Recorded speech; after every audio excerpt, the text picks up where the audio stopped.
Hello दोस्तों, मेरा नाम है साजिद अली और मैं स्वागत करता हूं आप सभी का आपके अपने YouTube channel white page exam पर। दोस्तों, आज फिर मैं हाजिर हूं आपके सामने एक और नई वीडियो के साथ। दोस्तों, आज की हमारी वीडियो होने वाली है कि यूपीएससी के बारे में। दोस्तों, आज हम जानेंगे यूपीएससी के बारे में। तो दोस्तों, यूपीएससी के बारे में विस्तार से जानेंगे। तो दोस्तों, वीडियो शुरू करने से पहले जिसने चैनल को सब्सक्राइब नहीं करा, चैनल को सब्सक्राइब कर दे, बेल आइकन को दबा दे और वीडियो को शुरू कर दे। दोस्तों, आज के टॉपिक में हम किन किन टॉपिक के बारे में जानेंगे उसमें उनको आपको बता दूं। जैसे सबसे पहला टॉपिक है कि हमारा यूपीएससी क्या होता है, यानी जो हमारा सबसे पहला टॉपिक है कि यूपीएससी क्या होता है। फिर दूसरा टॉपिक है कि यूपीएससी परीक्षा के अंतर्गत कौन कौन से पद आते हैं। जो टॉपिक नंबर 2 है वो है यूपीएससी परीक्षा के अंतर्गत कौन कौन से पद आते हैं। मैं नंबर 3 की बात करूँ, यूपीएससी के कार्य है, यानी तीसरा टॉपिक के जानेंगे कि यूपीएससी के कार्य है। जो हमारा चौथा टॉपिक है उसमें जानेंगे हम कि यूपीएससी के लिए योग्यता है, यानी यूपीएससी के लिए क्या क्या योग्यताएं हैं। जो हम पांचवें टॉपिक में जानेंगे वे है कि यूपीएससी की उम्र सीमा, यानी यूपीएससी में उम्र सीमा किस किस कैटेगरी के लिए क्या क्या रखी गई है। मैं बात करूं, अगले टॉपिक में जानेंगे यूपीएससी भर्ती प्रक्रिया, यानी यूपीएससी की जो भर्ती प्रक्रिया है वो किस तरह की है। जो आगे है कि हम जानेंगे यूपीएससी की प्रारंभिक परीक्षा के बारे में, फिर यूपीएससी की मेन परीक्षा के बारे में, और फिर सबसे अंत में जानेंगे यूपीएससी के इंटरव्यू के बारे में, तो दोस्तों, आज की हम अपनी वीडियो शुरू करते हैं। जो आपका सबसे पहला क्वेश्चन है कि यूपीएससी क्या है। दोस्तों, यूपीएससी क्या है, तो यूपीएससी क्या से पहले सबसे पहले मैं बता दूं कि यूपीएससी की फुल फॉर्म क्या होती है। दोस्तों, यूपीएससी की फुल फॉर्म होती है union public service commission. Union public service commission यानी संघ लोक सेवा आयोग। यूपीएससी की फुल फॉर्म है संघ लोक सेवा आयोग।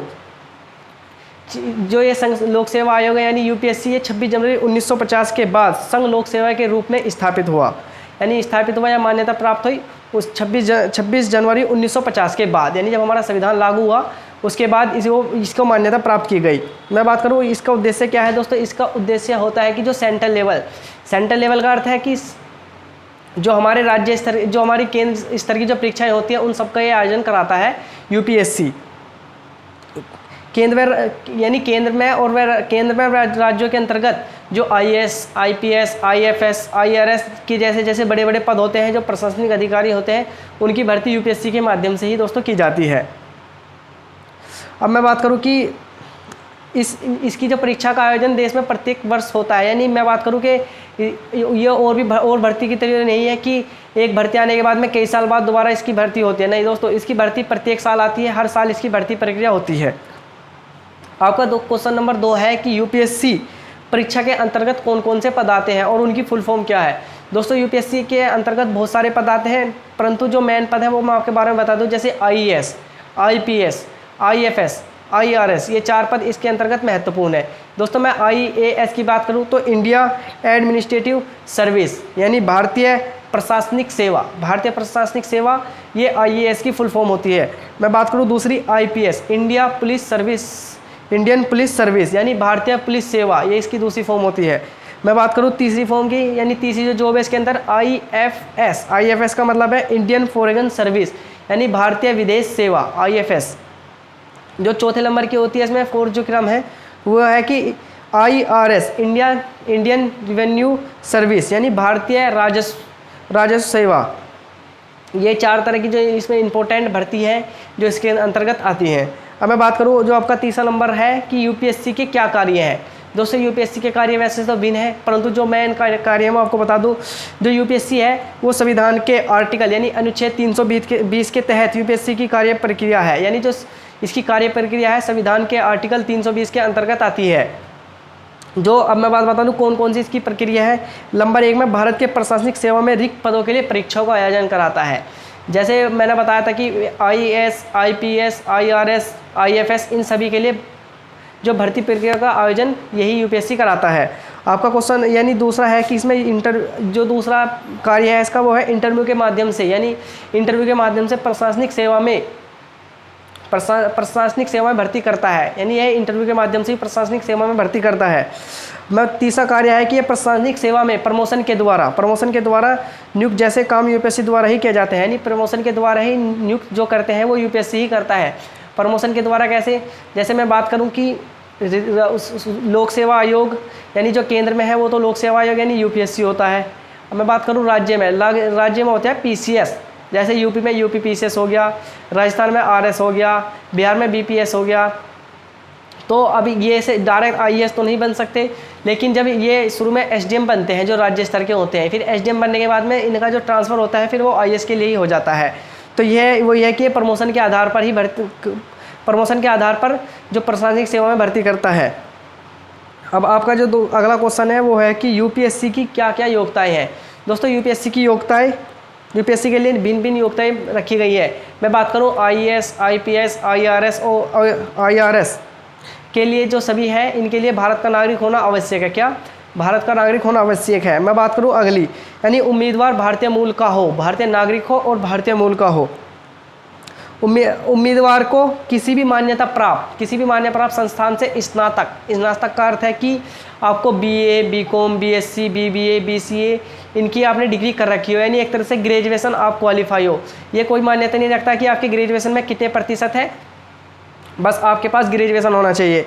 इसमें जो एक और टॉपिक है बहुत से दोस्तों का होता है कि क्या हम यूपीएससी का फॉर्म फिलिप कर सकते हैं जब हम बीए या बीएससी, बीकॉम या बीबीए के फाइनल ईयर में हो सकते हैं। हाँ, आप बीए, बीएससी, बीकॉम के फाइनल ईयर में है तो आप यूपीएससी का फॉर्म फिलिप कर सकते हैं, परंतु आप केवल प्री एग्ज़ाम के लिए इसका फॉर्म फिलिप कर सकते हैं। जब आप मेन एग्ज़ाम में बैठेंगे तो आपके पास फाइनल स्नातक की डिग्री आपके पास होनी चाहिए।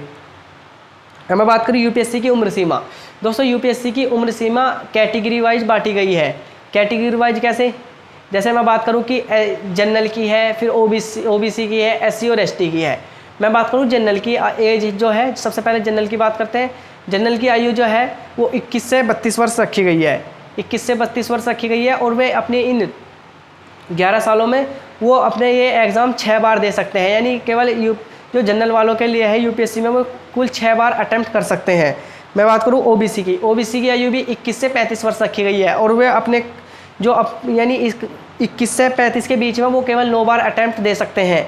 मैं बात करूँ एससी या एसटी की, एससी और एसटी के लिए कोई सीमा नहीं है। वे क्या नाम लिख रहे हैं, 21 से लेकर 37 साल तक कितने भी अटैम्प्ट दे सकते हैं। मैं बात करूँ यूपीएससी की भर्ती प्रक्रिया क्या है। दोस्तों यूपीएससी की भर्ती प्रक्रिया 3 चरणों से होकर गुजरती है। मैं बात करूँ सबसे पहले प्री के बाद मेंस और मेंस के बाद इंटरव्यू। प्री का मतलब प्री का मतलब है प्रारंभिक परीक्षा, मेंस का मतलब है मुख्य परीक्षा और इंटरव्यू का है साक्षात्कार। हम बात करते हैं प्रारंभिक परीक्षा की। दोस्तों प्रारंभिक परीक्षा में 2 पेपर होते हैं। एक तो सबसे पहले जनरल स्टडीज़ 1 और जनरल स्टडीज़ 2 यानी सी सेट। दोनों पेपर 200 नंबर के होते हैं और 2-2 घंटे के ही होते हैं। दोनों पेपर ऑब्जेक्टिव टाइप होते हैं, यानी बहुविकल्पी क्वेश्चन आएंगे और उन्हें हमें टिक मार्क करना है। मैं बात करूँ यूपीएससी के मेन एग्ज़ाम की। दोस्तों यूपीएससी के मेन एग्ज़ाम में 5 से 7 दिन यानी 5 से 7 दिन के अंदर मेन एग्ज़ाम होता है। यानी जैसे 5 या 7 दिन के अंदर इसके मेन एग्ज़ाम हो जाते हैं, क्योंकि मेन एग्ज़ाम में बहुत सारे एग्ज़ाम कंडक्ट कराए जाते हैं। मैं बात करूँ कौन कौन से एग्ज़ाम होते हैं मेन एग्ज़ाम में। सबसे पहला पेपर ए और पेपर बी। दोस्तों पेपर ए और पेपर बी कैसे, यानी पेपर ए जो है वो है जो संविधान की यानी 22 भाषा है, उसमें से कोई सी भी एक भाषा में आप अपना पेपर दे सकते हैं। ये पेपर 300 नंबर का होगा। मैं बात करूँ पेपर बी अंग्रेजी में, जो ये क्वालिफाइंग पेपर होता है, और जो हिंदी वाला है वो भी क्वालिफाइंग पेपर होता है। दोनों पेपर 300 नंबर के होते हैं। मैं बात करूँ कि इन दोनों पेपर को ये पेपर खाली क्वालिफाइंग होते हैं। आपका जो यानी अगला जो है आगे, इसमें फिर होते हैं पेपर होता है फर्स्ट, यानी पेपर भी तो क्वालिफाई होते हैं। अब मैं बात करूँ पेपर फर्स्ट, जो पेपर फर्स्ट होता है वो निबंध का होता है और इसमें यह 250 नंबर का होता है। पेपर सेकंड, पेपर थर्ड और पेपर 4 और पेपर 5 यानी GS1, GS2, GS3 और GS4 ये 4 पेपर GS के होते हैं और ये चारों पेपर 250 ऑप्शनल नंबर के होते हैं। मैं बात करूँ पेपर 6 वो ऑप्शनल होता है और पेपर 7 भी ऑप्शनल होता है, यानी 2 पेपर ऑप्शनल के होते हैं। 2 पेपर ऑप्शनल के होते हैं, 1 निबंध का होता है, 4 GS के होते हैं और 2 क्वालिफाइंग होते हैं, यानी हिंदी का और इंग्लिश का। हिंदी और इंग्लिश 10th लेवल की आती है। अब मैं बात करूँ कि जो पेपर ए और बी क्वालिफाई होते हैं, यानी पेपर ए बी को क्वालिफाइंग करना होता है, और पेपर 1 से लेकर 7 तक यानी पेपर फर्स्ट निबंध का, 4 पेपर GS के, 5 और 2 ऑप्शनल सब्जेक्ट के, ये 7 पेपर में है। कम से कम अगर आपको इंटरव्यू में बैठना है तो आपके 25% मार्क होने आवश्यक है। कितने? 25% नंबर होने आपके आवश्यक है इन 7 पेपर में, तभी आप इंटरव्यू के लिए जा सकते हैं। अब मैं बात करूँ जो नंबर 3 होता है वो है साक्षात्कार इंटरव्यू। यदि आप यह इंटरव्यू अंतिम चरण में होता है क्योंकि आप प्री एग्ज़ाम दे चुके हैं, मेन एग्ज़ाम दे चुके हैं और अंतिम में आता है इंटरव्यू। तो इंटरव्यू आपको बता दूं कि मैं इंटरव्यू 275 नंबर का होता है। अगर आप इंटरव्यू में पास हो जाते हैं तो आपको IAS, IPS, IFS, IRS या विभिन्न भर्तियों में भेज दिया जाता है, और इंटरव्यू 275 नंबर का होता है। इन सभी के पेपर को मिलाकर यानी प्री के, मेन के और इंटरव्यू के पेपर नहीं, मेन के एग्ज़ाम को और प्री के एग्ज़ाम, इंटरव्यू के एग्ज़ाम को मिलाकर आपकी भर्ती मेरिट बनती है और उसके आधार पर ही आपका सिलेक्शन किया जाता है। तो दोस्तों ये थी आज की हमारी वीडियो UPSC के बारे में। दोस्तों अगर वीडियो अच्छी लगी हो तो चैनल को सब्सक्राइब करें, बेल आइकन को दबाएं और वीडियो को ज़्यादा से ज़्यादा शेयर करें। दोस्तों थैंक्स फॉर वॉचिंग।